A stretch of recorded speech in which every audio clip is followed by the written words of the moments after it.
आओ दोस्तों, आज हम सुनते हैं बड़ी मजेदार कहानी बूढ़े ससुर के साथ बनी घटना। एक समय की बात है। किसी नगर में एक बूढ़ा व्यक्ति रहता था और उसकी 7 बहुएं थी। एक बार कार्तिका का महीना आया और उसने अपनी बहुओं से कहा कि मैं कार्तिक का स्नान करूंगा।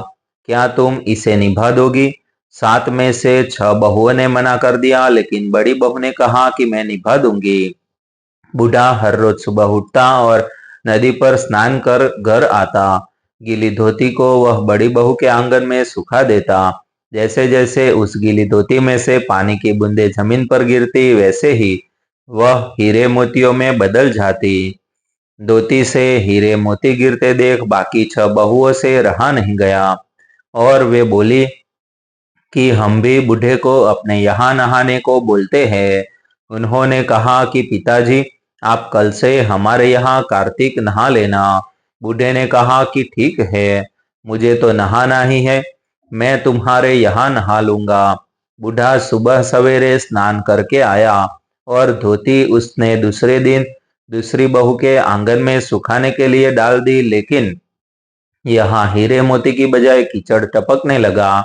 बहुओं ने यह देखा तो कहा कि आप हमारे यहाँ पाप का स्नान कर रहे हो, इसलिए यहाँ से जाओ और बड़ी बहू के यहाँ ही स्नान करो। बूढ़ा वापिस बड़ी बहू के यहाँ आया और कार्तिक का स्नान करने लगा। स्नान करके उसने फिर धोती सुखाई तो फिर से हीरे मोती गिरने लगे। अब कार्तिक का महीना समाप्त होने को था। बूढ़ा चिंता में पड़ गया तो बड़ी बहू ने इसका कारण पूछा।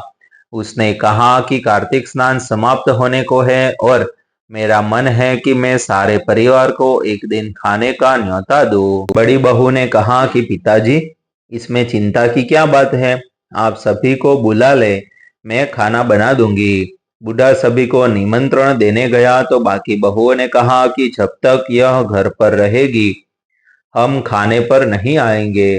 बूढ़ा फिर से चिंता में घिर गया कि ऐसे कैसे होगा और सूखने लगा। बूढ़े को सूखते देख बड़ी बहू ने कहा कि पिताजी, अब आपको क्या चिंता है? बूढ़े ने बाकी 6 बहुओं वाली बात बड़ी बहू को बता दी, जिसे सुन वह बोली कि पिताजी, ठीक है, मैं खाना बनाकर रख जाऊंगी। और उसने वैसा ही किया। खाना बनाकर रख दिया और अपने लिए 4 रोटी लेकर खेत पर चली गई।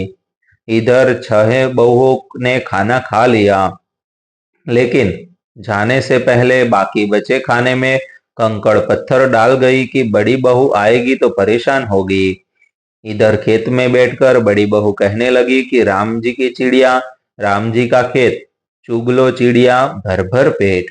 मेरे ससुर ने घर में जगह दी है और मैंने खेत में चिड़िया को बाजरा डाल वह घर आ गई। घर आई तो बूढ़ा फिर उदास बैठा था। उसने फिर पूछा कि यह उदासी क्यों? सब ठीक ठाक निपट गया ना? वह बोला कि हाँ, सब ठीक निपट गया, लेकिन वह तेरी देवरानियां बाकी बचे खाने में कंकड़ पत्थर व मिट्टी डाल गई।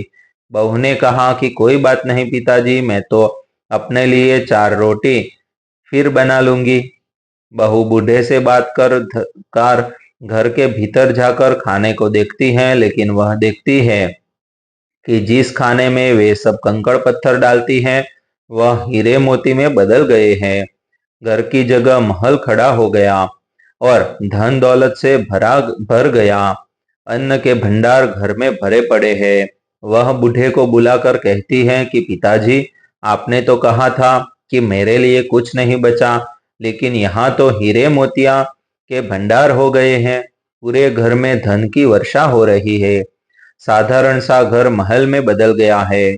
बूढ़ा सब चीजें देखकर बोला कि बेटी, तुमने सच्चे मन से कार्तिक स्नान सच्चे मन से निभाया था, लेकिन बाकी बहुओं ने पापी मन से इसे निभाया। इसलिए कार्तिक देवता तुमसे प्रसन्न हुए और यह फल दिया है।